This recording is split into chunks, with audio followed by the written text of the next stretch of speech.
Good morning. From the two testimonies we've had this morning at the top of the service with Terrell and his daughters, and then with Matt and Dawn and their kids, here's something to tuck away, parents. The most important pastor your kids will ever have in their lives is you. Most important pastor in your children's life, parents, is you. All right, so just tuck that away.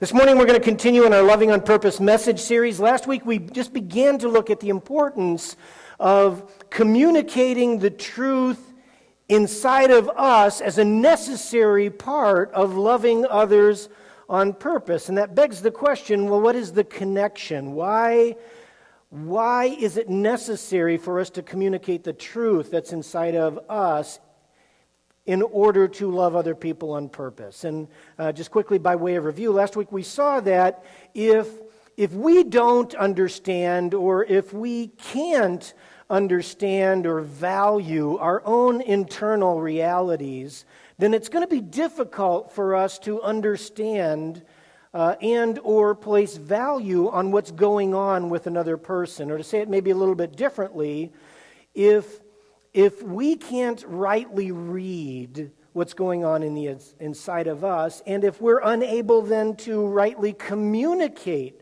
what's going on in the inside of us, then our experiences in relationships will almost certainly be guaranteed to be characterized by this ongoing sequence of being misunderstood, right? Because you're not rightly reading what's going on the inside.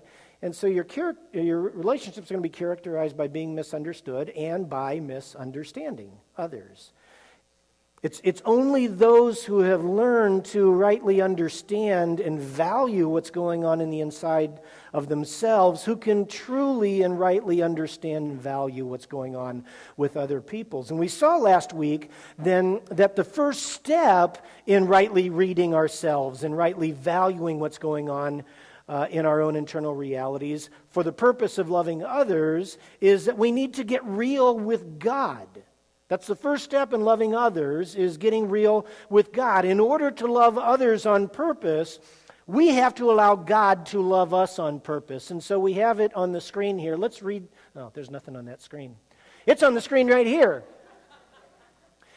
To love others on purpose, I have to allow God to love me on purpose. Now, why is that important? What is the connection between loving others, getting real with ourselves, and getting, allowing God to love us on purpose? This is the connection between all that. If I don't know within myself, if I've not experienced within myself God's love and grace and forgiveness and mercy and healing and acceptance for what's really inside of me, for the messes that are inside of me, for the good stuff that He's built inside of me, if I haven't experienced His acceptance on the inside, then there's no real way that I can extend to those around me love and grace and mercy and healing for the messes that they're in and the messes that they've made, right? We saw last week, because we cannot give away what we don't have. We need to have a source of unconditional love in order to give away unconditional love. And the only way that we can experience God's love and grace and mercy and healing with what's going on the inside is if we get honest with God about what's going on the inside in those areas of our lives that need His touch of grace and mercy and healing and forgiveness, right? So we need to get real with God. We need to get honest with God, experience His incredible grace, and in the outflow and overflow of His grace for us, then we can extend grace and love to other people. We cannot give away what we don't have. So that's a review of what we talked about last week. This morning we're going to continue then to move forward in this idea of communicating the truth inside of us. And this is the idea we're working with, is then in order for us to love others on purpose, we need to get real not only with God, but we need to get real with others. To love others on purpose, we need to get real with God and get real with others as well. So let's read. I'm going to do that all morning. Let's read this point. Let's read this point. To love on purpose, I must choose to get real with God and others. It's just those last two words, and others, that we're going to focus in on, or begin to focus in on this morning, and then we're going to continue with this next week. So in order to love others on purpose, we need to get honest with God and we need to get honest with others. Well, what is the connection between getting real with others, getting honest with others, and loving others? Well, to illustrate this connection, just give you this story, this illustration. You know, let's say you had a best friend for like your whole entire life. You're so close that you actually gave this best friend the nickname by which you've called them for 5 years or 50 years, whatever. And you even have this tradition of taking him or her out for their birthday, same favorite restaurant every year. I mean, that's how tight and close you are. But let's just say that yesterday you were talking with a mutual friend of the two of you, and you come to find out in that conversation two very interesting pieces of information. The first is your lifelong best friend hates the nickname that you've always called them by. And moreover, they hate the restaurant that you always take them to. All right? It's like, what? All right? So how are you feeling about that information that you just found out, that honest disclosure? How many of you are feeling good? Oh, that's fine. Fine, right? Yeah, that feels yucky. It feels yucky. Was it loving or was it unloving for your best friend to withhold that piece of honesty from you? Yeah, it's unloving. It's unloving. Why? Because we just know from life experience that true love is truthful. Right? We know that from experience. In order for there then to be purposeful love in a relationship, there necessarily has to be an exchange of truth in that relationship. The two are inseparable. We know that to be true just from our life experience, but more importantly, the Bible tells us that love and truth must necessarily and inseparably run hand in hand. So let's look at a couple quick biblical affirmation of this truth, that love and truth must be inseparable in the life of the Christ follower. And so in 2 John 1:3, the Apostle John is writing to the Christian church sort of in general, and he greets the Christians, perhaps Christians that he doesn't even know specifically. These are strangers. He knows they're Christ followers, and in the salutation of his letter to them, he makes an assumption about what is true about these Christ followers. In verse 1:3, he addresses them with these words: grace, mercy, and peace, which all come from God the Father and from Jesus Christ, the Son of the Father. Grace, mercy, and peace will continue to be with us who live in, what two words? Truth and love. And so it's a given in the mind of Scripture that Christ followers live their lives in this combination of truth and love. In 1 John 3:18, the Bible tells us that the love of a Christ follower is not just a matter then of talk, it's not just a matter of words, but the love of a Christ follower is also a matter of actions. It's a matter of works, and both our works and our words need to be inseparably combined with the truth. This is what we read there. Dear children, dear Christ followers, let us not love with words, not just talk. Let us not love with just speech, again, not talk, but with actions and in truth. And so we see in these words that the true Christian love must necessarily be truthful love.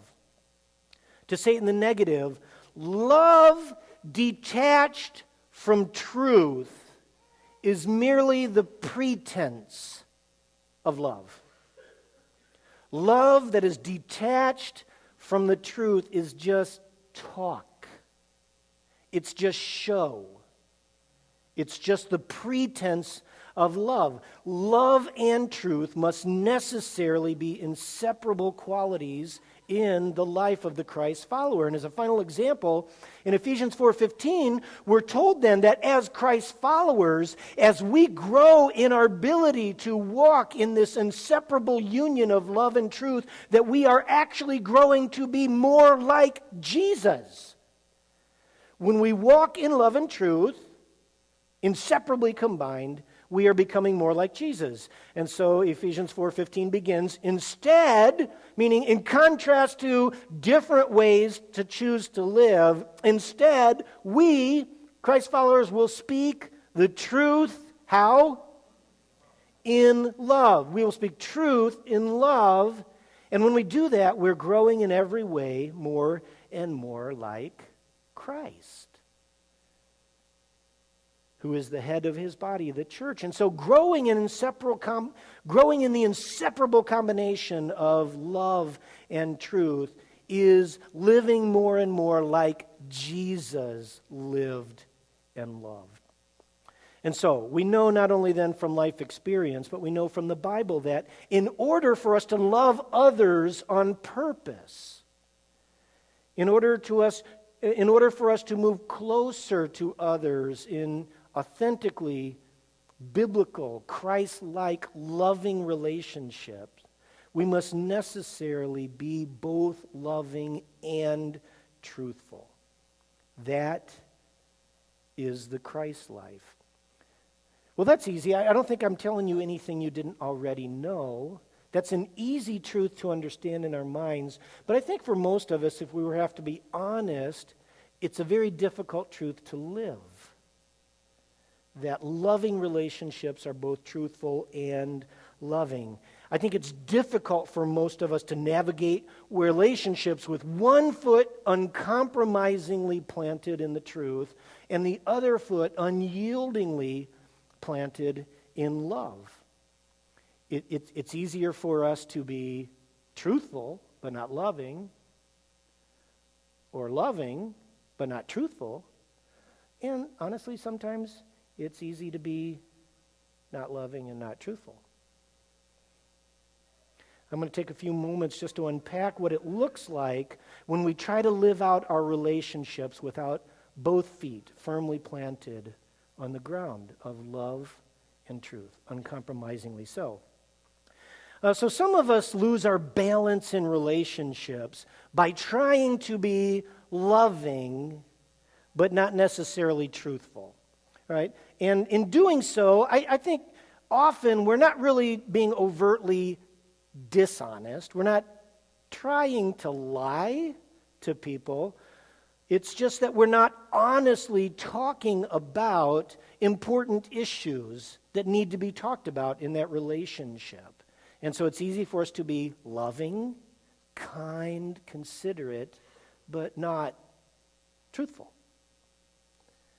In certain books, if you do some reading on, just relational strategies, conflict resolution and whatnot, you may know that this loving but untruthful stance is sometimes called the teddy bear. It's the teddy bear because when you operate out of this relational strategy, your whole approach to the relationship is characterized by accommodating the other person. Just trying to yield and accommodate and just extend warm fuzzies to the other person at the expense of yourself, at the expense of truth, at the expense of honest disclosure. And that's why we chose a picture of a pretty raggedy teddy bear. Because teddy bears, will have a tendency, it's just like, let's just get along and that's okay. You can take advantage of me and rip me to shreds. All right? So the teddy bear stance in relationships will often sound something like this. It'll be like, man, you are important to me, and it's more important than me. I'm not important.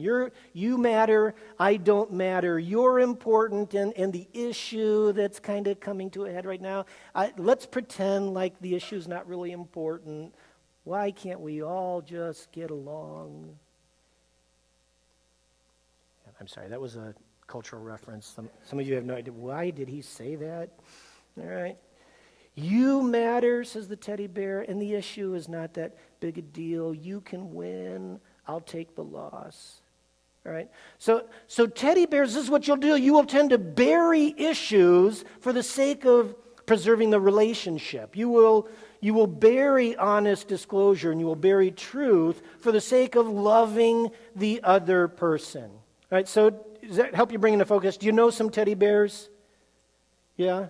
Yeah, anybody here a teddy bear? You do that. You just let people rip you apart because you just want to love them. So listen up, teddy bears. Love minus the foot of truth is not loving.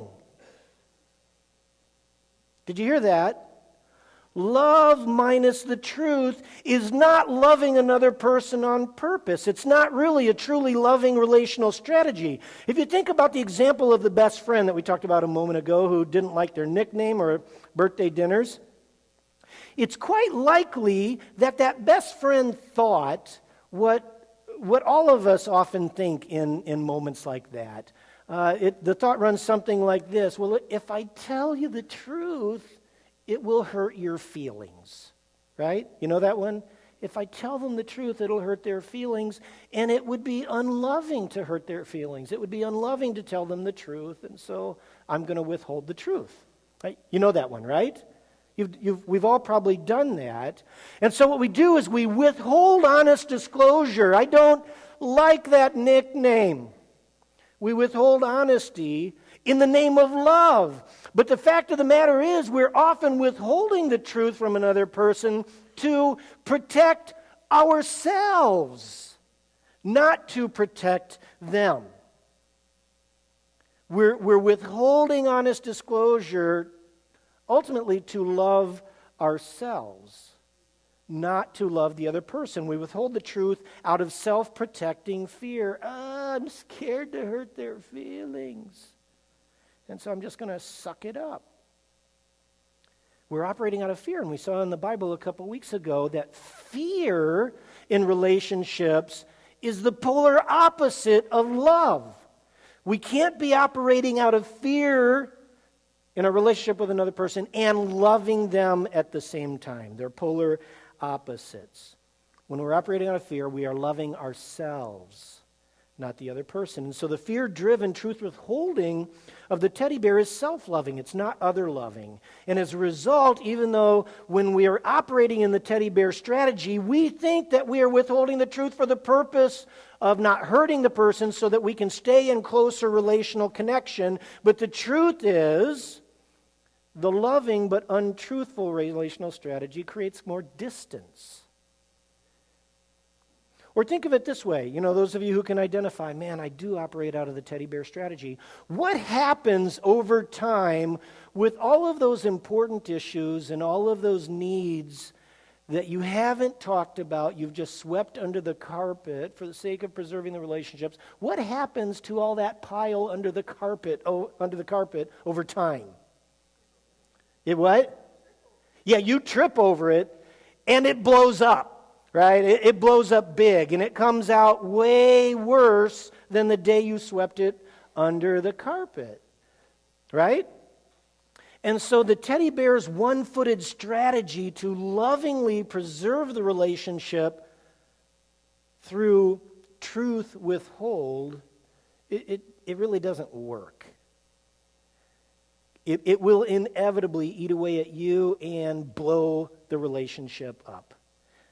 Eventually. And so in order to love others in purpose, we need to be loving and truthful.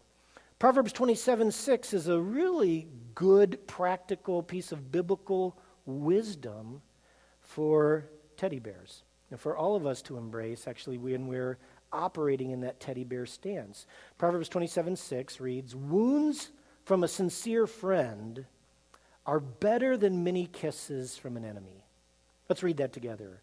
Wounds from a sincere friend are better than many kisses from an enemy. This verse tells us that difficult truth, difficult conversations, the wounds that are inflicted in the context of a sincerely loving friendship is more valuable than the fake words, the fake love, the kisses of somebody who's really not loving you. Do you see that?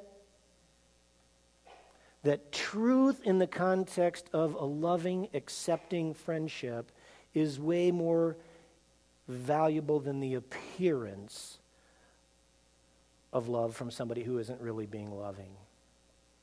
And so in order to love others on purpose, we need to be both loving and truthful. And the truthful part means we need to get real with others. And the teddy bear stance, when we're operating in it, though it's intended to be loving, I think we're sincerely intending to be loving, but the truth is, when we're withholding the truth, we're not really being loving at all. Understood? All right. So that's one way we can, lose our stance in navigating through loving relationships, being loving but untruthful. On the other hand, the other foot, I should say, the other foot are those of us who lose our footing in relationship through being truthful but not loving. Truthful but not loving. And I keep looking at that screen. It's not there. The truthful but unloving stance is often referred to in literature on relational strategies as the shark. As the shark. And it's called the shark because when we're operating in this relational strategy, we will and we can use the truth to shred the relationship. We will use the truth and shred the relationship. So this is how a shark stance in a relationship often sounds. We will find ourselves saying something like, I'm just telling you like it is. The truth, what does the truth do? The truth hurts, just deal with it. I'm just saying. All right? That's you're in the shark stance when you're sounding like that. When you're in the shark stance, what is most important is the issue. Issues matter, not the relationship. The truth is important, not you. Being right is important, not you. I win, you lose. I matter, you don't. All right? So sharks will fight for an issue. They will fight for the truth. They will fight for just the way it is at the expense of the relationship. All right? So you recognize the shark stance? Are you familiar with that? You know any sharks? Yeah. Some people are like, can't.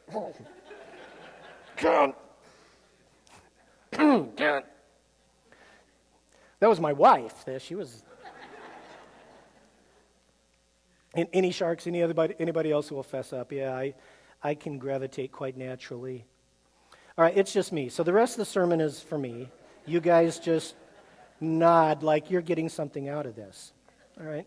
So sharks, we can all operate in any of these stances at any point in time. So we just need to recognize that truth minus love is not loving on purpose.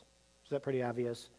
Truth minus love is not loving on purpose. So let's revisit the example. When you just found out that your best friend doesn't like their nickname or the restaurant, you found that out, but you're a shark personality. This is probably what you're going to do as a shark personality. You're going to try to get together with your friend, and you're going to give them 24 reasons why they should be completely flattered with the nickname that you gave them. 24. Here are the reasons. And, you'll probably personally shred them, with the idea that how could you be so ignorant to think that any, hole-in-the-wall dive restaurant that you would think would be better than this restaurant is better, right? Or something like that, right? That's what sharks will do, something like that. It's not really hard to see that the relational strategy of the shark is not really loving. Truth minus love is not loving on purpose. And here's why, the shark's unwillingness, when we're in that stance, our unwillingness to stay in affirming, respectful, relational connection with the person that we've just chomped to bits, that's not other loving. It's actually self-loving. Right? If you've ever been on the chomping end of a shark attack, what usually happens is while you're bleeding there with some truth bite marks in your soul, the shark is usually just swimming away, to some sort of safe distance. And the strategy of when we're in that shark stance of, to switch metaphors, just, lobbing truth bombs at people from safely behind our concrete bunkers of self-protection. We become truth terrorists. Deal with it. But we stay behind the concrete bunker of self-protection because what is that all about? Self-protection. It's self-loving. It's not other-loving. Because when in the shark stance, we're unwilling to stay in close relational connection and affirmation and respectful communication so that our words can continue to be for that person healing words, not merely hurtful words. We need to stay in loving connection so that our truth can be healing truth. Not just eviscerating truth. Understood? So the love withholding, biting truth of the shark is really still this fear-driven, self-loving, self-protecting strategy. And it's not hard to see, and when we're in the shark stance, we recognize that it doesn't build warm fuzzies. It doesn't build relational connection with the people we just chomped to shreds, right? Right? Yeah, okay. So it's not working as a relational strategy. In order to love others on purpose, we need to be both truthful and loving. And Proverbs 27:6 is once again a very good just scripture passage of wisdom for us to embrace when we find ourselves operating in the shark mode. Wounds from a sincere friend are better than many kisses from an enemy. So when we're in the shark stance, we've got the wounds part down, right?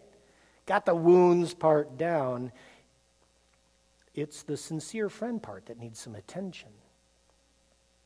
It's the love part. It's the foot that says, listen, in addition to trying to talk about honest issues, I'm also going to keep this foot on the ground that says, I'm with you, I'm for you, I'm going to love you, I'm going to communicate to you in respectful ways.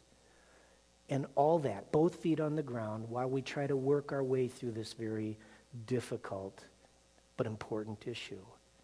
And so in order to love others in purpose, we need to be both loving and truthful. All right, very quickly, I just want to draw attention to the stance that we can take where we lift our foot off of love and we lift our foot off of truth.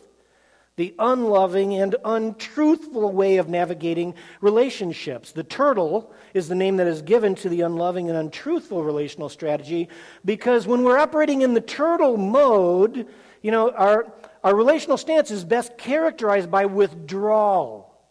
By withdrawal. The turtle's stance in relationship sounds something like this, whatever the issue is, like, I don't care enough about the issue to fight about it. And I don't care enough about you to fight about it. The issue doesn't matter. The relationship doesn't matter. You don't matter. What's important to me doesn't matter. You lose, and I will take a loss too. So turtles will pull inside of ourselves, and we'll say, with whatever the issue is, I don't want to deal with it. And with regard to the person, and I don't want to deal with you either. Right? Does that make sense? Know any turtles? Any turtles out there? All right, we got some turtles out there. All right, so turtles, when we're operating in that stance, I hope it's easy to see that trying to do relationship minus love, minus affirmation for the other person, and minus truth for the other person, that's not loving on purpose. Right? We see that? You're loving neither the person nor being truthful with the person. That's not loving others on purpose. In order to love others on purpose, in order to live out our lives like Christ lived his lives, we need to have one foot inseparably planted in the truth and one foot inseparably planted in love, and the two inseparably combined together. And that's all I'm going to say about that. We're actually going to pick up at this very point next week and sort of move this forward the next step. Right, let me summarize with just these words. So in order to love others on purpose, we need to be intentionally loving and intentionally truthful. And it's a difficult stance for us to maintain personally. And as I said before, it's easy to be truthful but not loving, or it's easy to be loving but not truthful. And it can sometimes be easy to be neither loving nor truthful. It's very difficult to maintain and to keep living and staying in a place where both feet are on the ground. It's hard to do that personally, yes? You know, it's also hard. It's hard to do that corporately, too. When you get a whole bunch of Christ followers together, it's easy for the corporate culture to become like a teddy bear kind of Christian church. We just love on people. We're just going to accept you, give you warm fuzzies, but we're not going to tell you about stuff that's hard for you to hear, right? It's actually easy to become a teddy bear church. It's even easier, and probably most of us know this from experience, it's really easy to become a shark church, where we just rip people to shreds with the truth. But we don't love on them. We don't embrace them. We don't accept them. We're not willing to stick with them in where the truth is impacting the messes of their lives, right? It's just way easier to shred people in the name of Jesus. Yes? Yeah, it is. That's not the way Jesus lived his life. If anybody would have been justified in shredding people, it would have been Jesus. But Jesus, we are told in Ephesians 4, walked in truth and love in this perfect combination. And when we do that too, individually, when we walk in truth and love, and when we do that corporately, living out our faith together unyieldingly, with this union of love and truth, we are being more like Jesus as a church. I'm going to close with this verse that's on this screen, not that screen. Psalm 85:10, one of my favorite psalm verses in the Psalms. I'm going to preach on this someday. It's describing the God who has rescued us, who has saved us. And it says that in him, in his character, loving kindness and truth have met together. Righteousness and peace have kissed each other. This verse is actually graphically intimate. This would be not just like PG-13, but what's worse than PG-13? And how do you know that? You walked right into it, man. This is, what was it, MA something? Yeah. This is graphically intimate. This verse is telling us that in God our Savior, that truth and love have become perfectly consummated, perfectly union. Righteousness and peace, righteousness, the truth, the way about how it really is, along with relational shalom, with peace. They kiss in the character of God, our Savior. And that is how He loves us, with this intimate, consummation of love and truth. He tells us the truth, and He hangs there with us in that. He loves us. And that, church, is how we are to love others on purpose, with this inseparable consummation of love and truth.